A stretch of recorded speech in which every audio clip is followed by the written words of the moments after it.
السلام علیکم دوستو، اردو ہٹ چینل میں خوش آمدید۔ 3 تصاویر کے بغیر خلاف ورزی کا دعویٰ مسترد۔ محکمہ ٹریفک نے اعلان کیا ہے کہ گاڑی کی 3 تصاویر کے بغیر خلاف ورزی کا دعویٰ قبول نہیں ہوگا۔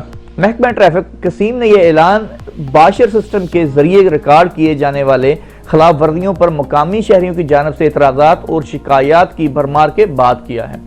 دوستو، ویڈیو آگے بڑھانے سے پہلے آپ سے ریکویسٹ ہے کہ اگر آپ نے ہمارے چینل کو ابھی تک سبسکرائب نہیں کیا تو اس کو سبسکرائب کر لیں اور ساتھ میں لگے ہوئے بیل آئیکن کو پریس کر لیں تاکہ ہماری نئی اپڈیٹ آپ تک پہنچ سکیں۔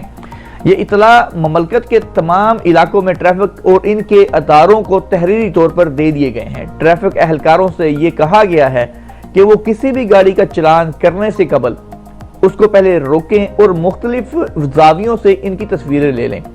گاڑی کے کاغذوں کی فوٹو کاپی لیں، اس کے بغیر خلاف ورزی کا دعویٰ قابل قبول نہیں ہوگا۔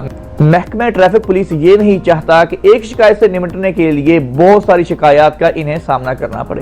محکمہ ٹریفک نے فیلڈ اہلکاروں اور گشتی دستوں میں شامل کارکنان کو یہ انتباہ کی ہے، ان کو بتایا ہے کہ اگر کوئی ٹریفک اہلکار گاڑی کے شیشوں کو کالا پائے یا گاڑی غلط طریقے سے پارک کی ہوئی ہو یا معذوروں کی پارکنگ میں گاڑی کھڑی کر دی گئی ہو اور اس موقع پر گاڑی کا مالک موجود نہ ہو تو اس حالت میں مختلف زاویوں سے گاڑی کی 3 تصاویر لے کر چلان کر دیا جائے۔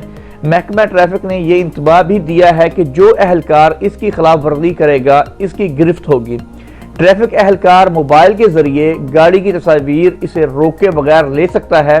یہ اطلاعات نیشنل انفارمیشن سینٹر بھیجے گا جہاں سے گاڑی کے مالک کو چند منٹ کے اندر خلاف ورزی پر SMS موصول ہو جائے گا۔ تو دوستو، یہ تھی ہماری آج کی ویڈیو۔ امید کرتا ہوں ویڈیو اچھی لگی ہوگی۔ اگر ویڈیو پسند آئی تو اس کو لائک کریں، اپنے دوستوں کے ساتھ شیئر بھی کیجیے گا۔ مزید ایسی ہی ویڈیوز دیکھنے کے لیے ہمارے چینل کو سبسکرائب کرنا نہیں بھولیے گا۔ انشاءاللہ ملتے ہیں جلد نیکسٹ ویڈیو کے ساتھ، تب تک کے لیے اللہ حافظ۔